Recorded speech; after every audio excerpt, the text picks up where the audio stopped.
Hey everyone, welcome back to our channel. So in this video I'm going to show you how to redeem your Xbox gift card. First, redeem your Xbox gift card on your Microsoft account. You can do it either on your Xbox console or by visiting the Microsoft website.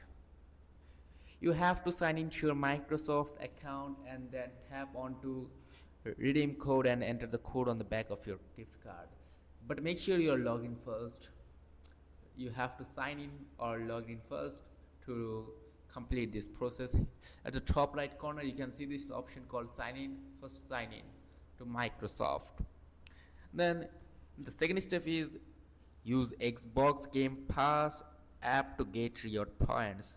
Now you have to open the Xbox Game Pass app. Wait, let me show you Xbox Game Pass. Then log into xbox.com, make sure you are signed in. Look for the reward games section, choose Valorant and purchase reward points RP. You have to choose Valorant, or you can just simply search here Valorant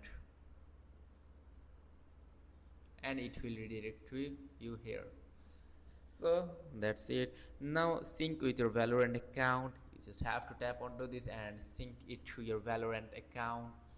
So this is as simple as that. If this video is helpful, make sure to like and subscribe for more. See you in the next video.